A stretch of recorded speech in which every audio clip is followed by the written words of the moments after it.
नमस्कार दोस्तों। दुनिया में आज लगातार आबादी बढ़ रही है। जनसंख्या विस्फोट के खतरे की चर्चा हो रही है। वहीं तमाम देश बढ़ती आबादी पर लगाम लगाने की बात कर रहे हैं। ये तो तय है कि हमारी धरती का आकार नहीं बढ़ाया जा सकता और यहाँ मौजूद साधन भी अब बढ़ने वाले नहीं हैं, जैसे पानी, खेती के लायक जमीन। दोस्तों, जानकार अक्सर चेतावनी देते हैं कि बढ़ती आबादी इंसानों के अस्तित्व के लिए सबसे बड़ा खतरा है। ऐसे में सवाल ये उठता है कि धरती कितने इंसानों का बोझ उठा सकती है? क्या वाकई बढ़ती आबादी हमारी धरती को तबाह कर देगी? दोस्तों, वीडियो में आगे बढ़ने से पहले अगर हमारे चैनल पे आप पहली बार आए हैं तो चैनल को सब्सक्राइब कर लें ताकि ऐसी ही इंफॉर्मेटिव वीडियो आप तक लगातार पहुंचती रहे। दोस्तों, लंदन के international institute of environment and development के सीनियर फेलो डेविड सेट थरवेट कहते हैं कि ऐसा नहीं है। डेविड के मुताबिक आबादी से ज्यादा अहमियत इस बात की है कि आप संसाधनों का इस्तेमाल कैसे करते हैं। पहले धरती पर इंसानों की आबादी बहुत ज्यादा नहीं थी। दोस्तों, वैज्ञानिक बताते हैं कि 10,000 साल पहले तक धरती पर महज कुछ लाख इंसान थे और 18वीं सदी के आखिरी में आकर धरती की आबादी ने 900 का आंकड़ा छुआ था। दोस्तों, 1920 में जाकर धरती पर 200 करोड़ लोग हुए थे, मगर आज की तारीख में दुनिया की आबादी 7 अरब से ज्यादा है। दोस्तों, साल 2050 तक ये आंकड़ा करीब 10 अरब और 22वीं सदी के आते आते धरती पर 11 अरब इंसान होने का अनुमान लगाया जा रहा है। पिछली एक सदी में दुनिया की आबादी इतनी तेजी से बढ़ी है कि हमारे पास इन हालात की तुलना के लिए कोई पीछे की मिसाल भी नहीं। दोस्तों, आज हमारे पास जो जानकारी है उसके आधार पे हमें ये तो पता है कि सन 2100 तक धरती की आबादी 11 अरब होगी, मगर ये नहीं मालूम कि इसका असर क्या होगा। डेविड कहते हैं कि हम इस बारे में कुछ सुराग उन देशों से पा सकते हैं जहां आबादी तेजी से बढ़ रही है, जैसे भारत, पाकिस्तान, चीन जैसे देशों में शहरी आबादी तेजी से बढ़ रही है। दोस्तों, खास बात यह है कि इन देशों की आबादी बढ़ने से धरती के संसाधनों पर बहुत बोझ नहीं बढ़ता। इसकी वजह यह है कि इन देशों में जरूरी चीजों की खपत कम है। दोस्तों, रहन सहन बहुत खर्चीला नहीं है। यहाँ के लोगों की जीवन शैली ऐसी है कि इससे कार्बन डाइऑक्साइड और दूसरी ग्रीन हाउस गैसें बहुत ज्यादा नहीं बनती, क्योंकि कम आबादी वाले इन देशों के लोग कम संसाधनों की मदद से जिंदगी जीते हैं। डेविड कहते हैं कि भारत जैसे देश में रहने वाले लोगों के रहन सहन की वजह से सालाना 1 टन के करीब ग्रीन हाउस गैस पैदा होती है। वहीं अमीर मुल्कों में ये तादाद प्रति व्यक्ति 30 टन के करीब होती है। तो अगर भारत या पाकिस्तान के शहरों में आबादी बढ़ेगी तो धरती पर उसका बोझ नहीं बढ़ेगा। वहीं अगर अमेरिका या इंग्लैंड या जर्मनी में जनसंख्या बढ़ेगी तो उससे धरती को ज्यादा नुकसान होगा। दोस्तों, डेनमार्क जैसे कुछ अमीर देश इसके अपवाद हैं। वहाँ की जीवन शैली ऐसी है कि कुदरती संसाधनों को ज्यादा नुकसान नहीं पहुंचता। दोस्तों, लंदन के विशेषज्ञ डेविड कहते हैं कि अमीर और गरीब देशों के शहरियों के रहन सहन में बड़ा फर्क है। अमीर देशों में रहने वाले लोग कुदरती संसाधनों को बेजा इस्तेमाल करते हैं। दोस्तों, उनके रहन सहन से धरती को भारी नुकसान होता है। उनके मुकाबले गरीब देशों के नागरिक संसाधनों की इतनी कम खपत करते हैं कि जनसंख्या तेजी से बढ़ने पर भी धरती पर बोझ नहीं बढ़ता। लेकिन दोस्तों, हम आपको बता दें, अब कम अमीर देशों में भी लोग अच्छे रहन सहन की डिमांड करने लगे हैं। उन्हें भी 24 घंटे बिजली चाहिए और बेहतर खाना पीना चाहिए। दोस्तों, अच्छी लाइफस्टाइल की उम्मीद उन्हें भी ये वाजिब है और दोस्तों, उन्हें इसका हक भी है। मगर रहन सहन के सुधार का सीधा मतलब धरती के संसाधनों पर बोझ डालना है। ऑस्ट्रेलिया नेशनल यूनिवर्सिटी के बिल स्टेफन कहते हैं कि बढ़ती आबादी नहीं बल्कि संसाधनों का बढ़ता इस्तेमाल असल चिंता का विषय है। ऐसे में अमेरिका, इंग्लैंड, जापान, जर्मनी जैसे देश की जिम्मेदारियां बढ़ जाती हैं। वहाँ के लोग संसाधनों का खर्च कम करें, खपत घटाएं, तभी कुछ हो सकता है। पिछली करीब 2 सदियों से इन अमीर देशों के लोगों ने दुनिया के संसाधनों का खूब उपयोग किया है। अब वक्त है बदलने का, उनकी खपत घटाने का। इससे ग्रीन हाउस गैसें कम पैदा होंगी और वहीं कुदरत को नुकसान भी कम होगा। दोस्तों, वैसे भी घरेलू खपत भी ग्रीन हाउस गैसों के निकलने के लिए ज्यादा जिम्मेदार है। 2015 में हुआ एक रिसर्च कहता है कि दुनिया की 60% ग्रीन हाउस गैसें फैक्ट्रियों से नहीं घरों से निकलती हैं। धरती के 80% साधनों जैसे पानी, जमीन, अनाज का इस्तेमाल घरों में होता है, उद्योगों में नहीं। इसमें सबसे बड़ा रोल अमीर देशों में होने वाला खपत का है। ये रिसर्च नॉर्वे की university of science and technology के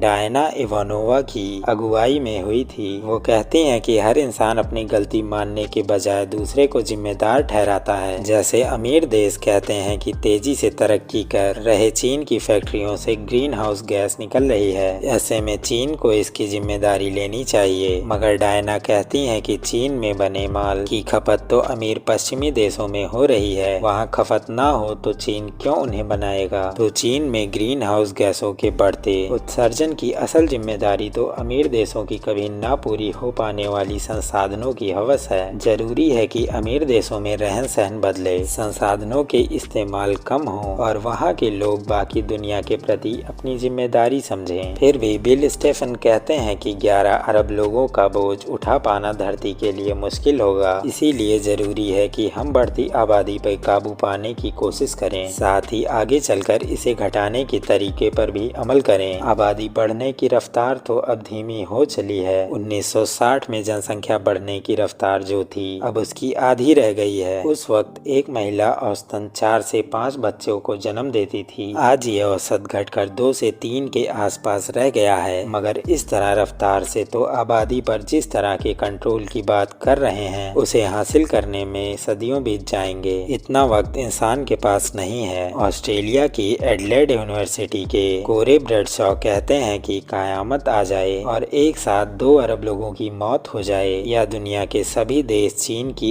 एक संतान की नीति पर अमल शुरू करें, तब भी सन 2100 आते आते धरती की जनसंख्या लगभग 11 अरब के आसपास ही होगी। 2012 में आई संयुक्त राष्ट्र की रिपोर्ट कुछ दिलचस्प आंकड़े बताती है। इसके मुताबिक हमारी धरती 8 अरब से लेकर 1024 अरब लोगों तक का बोझ उठा सकती है, लेकिन इसके लिए अलग अलग रहन सहन के पैमाने होंगे। दोस्तों, आपको बता दें, बुनियादी तौर पर कोई भी संख्या सही नहीं है जब तक हम ये ना तय कर लें कि हम कैसे जिंदगी बिताना चाहते हैं। अमेरिका या यूरोप जैसे संसाधनों को दुरुपयोग की हद तक खपत वाली या एशिया अफ्रीका के कई देशों जैसे अभाव वाली जिंदगी। दोस्तों, आपको बता दें, भविष्य में ऐसी तकनीक विकसित हो सकती हैं जिसकी मदद से ज्यादा लोगों के खाने पीने और रहने की चीजें मुहैया हो सकें। दोस्तों, अब देखिए ना, कुछ दशक पहले हम चांद तारों को निहारा करते थे, आज इंसान वहां जा पहुंचा है। आज हम दूसरे ग्रहों पर बस्तियां बसाने के ख्वाब देखे जा रहे हैं। शायद भविष्य में ये सपने हकीकत में तब्दील हो जाएं। दोस्तों, अमेरिकी अंतरिक्ष एजेंसी नासा के केपलर मिशन ने ब्रह्मांड में धरती जैसे कई ग्रहों का पता लगाया है। शायद कल को इंसान वहां जाकर रहने में कामयाब हो। हालांकि अभी इसके लिए दिल्ली बहुत दूर है। फिलहाल तो धरती ही इंसान का ठिकाना है, इसीलिए हमें यहीं पर अच्छे से रहने के तरीके सोचने चाहिए ताकि कुदरत की खूबसूरती भी बची रहे और इंसान की नस्लें भी। सबसे सही तरीका ये होगा कि हम अपने रहन सहन में बदलाव लाएं, संसाधनों की खपत कम करें, तभी शायद पता चल सकेगा कि धरती कितनी आबादी का बोझ उठा सकती है। दोस्तों, हर इंसान को हर साल एक पेड़ लगाना चाहिए। दोस्तों, हम उम्मीद करते हैं कि वीडियो आपको पसंद आई होगी। वीडियो अगर अच्छी लगी हो तो चैनल को सब्सक्राइब करें और वीडियो को लाइक करें। हम मिलते हैं आपसे नेक्स्ट टॉपिक के साथ अगले वीडियो में।